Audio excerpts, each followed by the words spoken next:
Guys, Saudi Arabia ने India को खुश करने के लिए एक 20 रियाल का नोट बनाया है, जिसके अंदर गिलगित बल्तिस्तान और कश्मीर को इंडिया का पार्ट दिखाया गाइस उस नोट के अंदर, और वो नोट सऊदी अरेबिया ने गिफ्ट किया इंडिया को। डिप्लोमेटिक जुबान में ये पाकिस्तान को एक तरह का रिजेक्शन ही है ना, पाकिस्तान की स्टैंडिंग को। अगर हमें सऊदी अरब से कोई टेम्परेरी लीव मिल भी जाती है $1-2 बिलियन की, तो ये टेम्परेरी होगी। पाकिस्तान आगे अपने करंट अकाउंट डेफिसिट पूरे नहीं कर सकता। अफसोस है मगर पाकिस्तान की हद दर्जा बीमार मईशत 22 करोड़ आवाम की सेहत और तंदुरुस्ती और इलाज और मालजे के लिए भी एक चैलेंज बन गई है।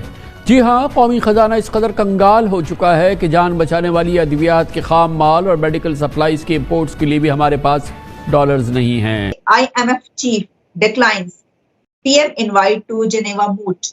आप जानते हैं कि एक पाकिस्तान जो क्लाइमेट रेजिलिएंट पर एक कॉन्फ्रेंस करवा रहा है, उसके ऊपर प्राइम मिनिस्टर ने उनको इनवाइट किया कि आप भी तशरीफ लाए उसके अंदर, तो खबर यह है कि उन्होंने डिक्लाइन कर दिया। हम सबको, मेरे ख्याल बच्चे बच्चे को पाकिस्तान में पता है कि सऊदी अरेबिया ने भी कहा भाई बस बहुत हो गया, UAE ने भी कह दिया, अमेरिका, चाइना, IMF सब जो है सब ने हाथ उठा लिए। तो जो कुछ करना है वो तो हमें खुद करना है, लेकिन वही आप वाली बात है कि कौन करेगा सर, कोई रिस्पॉन्सिबिलिटी ही नहीं लेने को तैयार। पैसे चाहिए, पाकिस्तान को डॉलर दें, वो कहें इतने डॉलर हम आपको दे दिए, कर्जा माफ कर दिया। हमें ये चाहिए, हमें साथ साथ नहीं चाहिए इस वक्त। मुझे पाकिस्तान की मईशत के आगे चलते हुए दिन नजर नहीं आ रहे, और हम वो लोग हैं जो खानदाने गुलामा के भी गुलाम रहे।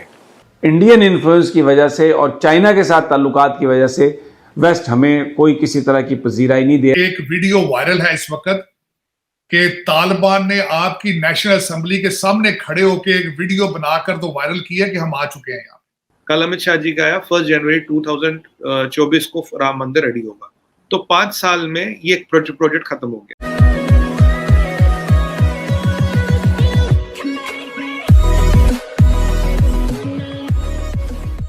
नमस्कार दोस्तों, अब हर कोई कंट्री जो है वो इंडिया को या फिर प्रधानमंत्री मोदी को खुश करने की ट्राई करते हैं। जैसे पिछले दिनों राम मंदिर का इनॉग्रेशन हुआ, या फिर आप कह सकते हो कि प्राण प्रतिष्ठा हुई, तो कई सारे कंट्रीज है जहाँ से बधाई आई। मतलब कई सारे इंटरनेशनल खिलाड़ी भी है जिन्होंने, डेविड वार्नर हो गए, केविन पीटरसन हो गए, ये सारे लोगों ने ट्वीट किए हैं। ये बात अलग है कि भाई कोई इंडियन क्रिकेटर यहाँ पर ये कहते हुए नज़र नहीं आया, चलो ठीक है। लेकिन यहाँ पर बात ये भी अलग से हो रही है कि भाई सऊदी अरेबिया जैसा कंट्री, जैसा मैंने कहा कि कई सारे कंट्रीज़ इंडिया को, मोदी को खुश करने की फिराक में रहते हैं, लेकिन सऊदी अरेबिया एक ऐसा कंट्री है जिसने अपनी करेंसी नोट पर वर्ल्ड मैप जो दिखाया है उसमें POK और GB को कम्प्लीटली इंडिया का पार्ट बताया है।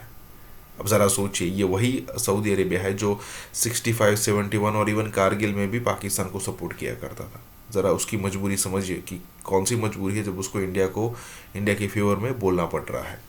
इसी के साथ ये वीडियो शुरू करते हैं। मुझे पाकिस्तान की मईशत के आगे चलते हुए दिन नजर नहीं आ रहे, हमारे अकाउंट्स नहीं मिल रहे हैं।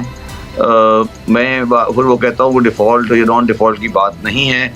मुझे पाकिस्तान की मईशत को कोई भी रास्ता नज़र नहीं आ रहा जिसमें हम अपने मुल्क को इस तरीके से चला सकेंगे जिस तरीके से हम चला रहे हैं।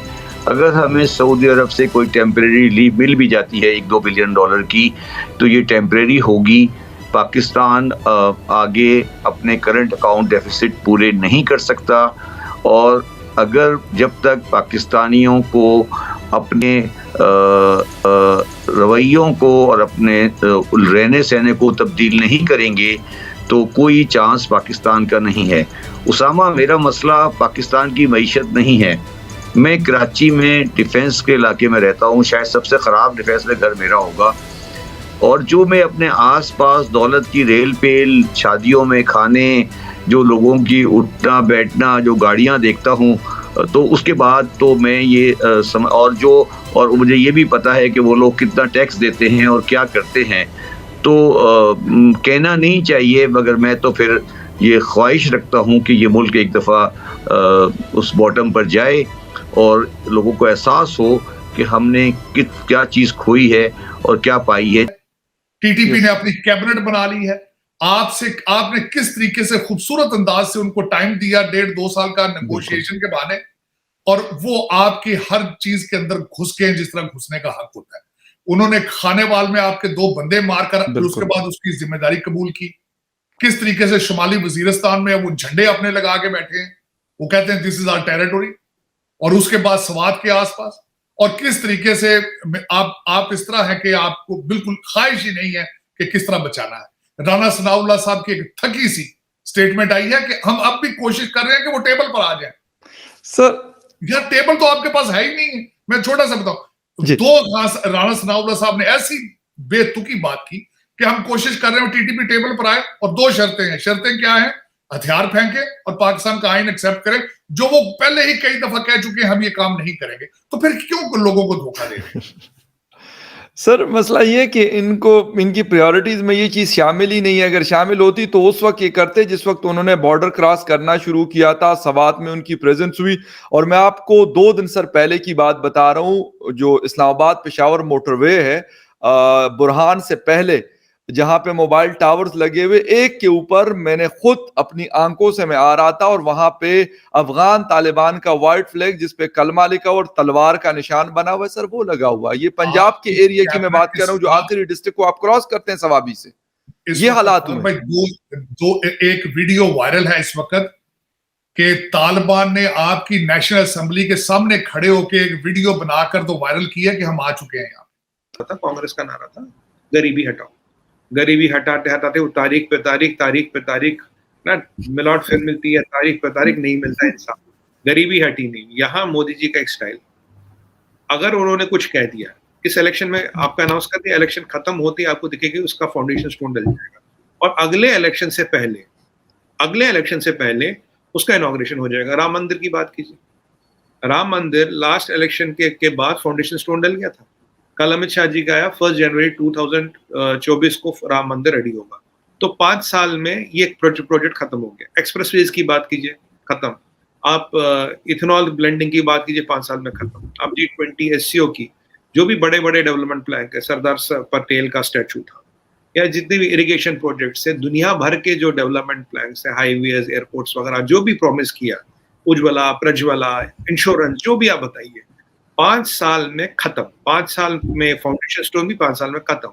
ये जो वादे करते हैं ये परपोतों के लिए नहीं करते कि आज आप हमें साथ दो, जैसे पाकिस्तान में कहते हैं इंशाल्लाह आपके पोते और परपोतों के लिए तब तक हो जाएगा, वो किसी ने नहीं देखा, उतना टाइम किसी के पास नहीं। अब जब लोगों को करोड़ों टॉयलेट मिल गए, 2.5 करोड़ लोगों को घर मिल गया, राइट, उज्ज्वला गैस मिला, इंश्योरेंस मिला, ये सब डेवलपमेंट डिलीवर्ड। मैं हमेशा कहता हूँ it is a concept of development delivered.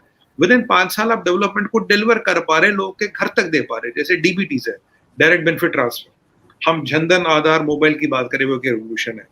ये जो चीजें आई, जो लोगों के घर तक चेंज पहुंची, डेवलपमेंट पहुंची, उन्हें लगा नहीं यार ये पहुंचे। कल मैं अपने नेशनल टीवी पे था, तो हमने एक चैनल पे चल रहा था कौन सी स्कीम सबसे इफेक्टिव है। आरजू जी, जो घर वाली स्कीम है और जो सड़कों वाली स्कीम है, इतनी इफेक्टिव है, जो आदमी 20-25 हजार रुपए कमाता है, 30 हजार रुपए कमाता है, आज उसको घर मिला है। अब मैं आपको यूपी की बात बताऊं, यूपी में 43 लाख 43 लाख लोगों को घर मिला। आप देखिएगा कभी, वो कोई छोटे जुगाड़ मकान नहीं, प्रॉपर अपार्टमेंट्स है, प्रॉपर अपार्टमेंट्स मिले हैं, मतलब 1 कमरा 2 कमरा वाला, toilet, latrine, bathroom, ventilation, gas pipe सब लगा है, मॉडर्न डे इंफ्रास्ट्रक्चर है, इसलिए ईज ऑफ लिविंग में हमारा नंबर इतना ऊपर आया है। ये मिला 43 लाख लोगों के मकान, मजाक है कहीं? आप बताइए 2.5 करोड़ लोगों को मकान, मतलब करीब 2.5 करोड़ लोगों को मकान, मतलब 2.22 मिलियन, 22 मिलियन लोगों को मकान। 43 लाख लोगों में से करीब 33% करीब तो माइनॉरिटी कम्युनिटी के, जबकि माइनॉरिटी कम्युनिटी का इतना वो नहीं है। झारखंड में मकान मिले, वेस्ट बंगाल में मकान मिले, वहां मिले जहां बीजेपी का रूल नहीं है। पर क्योंकि जहां पार्लियामेंट्री इलेक्शन आता है, हर कोई, आप देखिए, इसीलिए across the country Modi ji के लिए वोट करता है। भाई 303 सीटें लाना तो मजाक है नहीं, तो चाहे स्टेट में गवर्नमेंट किसी की भी हो, पर जब पार्लियामेंट्री इलेक्शन आता तो वोट मोदी जी को ही मिलता, वो कंपिटिटर कोई है नहीं वहां पे। कारण इसी का यही है, because this is development delivered. ये लोगों को दिख रहा है यार, 5 साल में अगर इन्होंने बोल दिया 5 साल में हो जाएगा। मैंने आपको लास्ट टाइम बोला था कि एक्सपर्ट्स कितने पहले थे, अब कितने हैं, 1 लाख से 70 लाख वर्क वीजा, कोई मजाक नहीं है। फॉरेन एक्सचेंज रिजर्व की बात कीजिए, आपको पता हमने 30 साल तक हॉविट्जर गन नहीं खरीदा, एक के बाद एक स्कैम, एक के बाद एक स्कैम। अब जब अपाची, चिनूक, राफेल, S-400, दुनिया भर के इतने बड़े हमने एक्विजिशंस की, 1 पैसे का एलिगेशन नहीं है, और टाइम पे चीजें हो रही है। यूपी में सबसे ज्यादा सड़कें बन गई, UP ease of doing business में टॉप पर आ गया, शायद नंबर 1 या नंबर 2 है जितना FDI है उसमें, क्राइम खत्म हो गया। तो ये जो लोगों को चीजें दिख रही जिससे उनकी मूलभूत जिंदगी, उसे कहते हैं बेसिक्स ऑफ लाइफ चेंज हो रहे हैं। अब लेडीज से पूछा गया आपके घर में सिलेंडर आया, कह रहा आया, टॉयलेट आया, राशन मिला लाया। 80 करोड़ लोगों को आप खाना खिला रहे हो जो अभी अफोर्ड नहीं कर सकते, मजाक नहीं है। 50 करोड़ लोगों को आपने इंश्योरेंस दिया, मजाक नहीं है। आपने यूपी की मैं बात करूं, करीब 59 मेडिकल कॉलेजेस आपने खोल दिए, 1 करोड़ 38 लाख आपने गवर्नमेंट स्कूल रिपेयर कर दिए।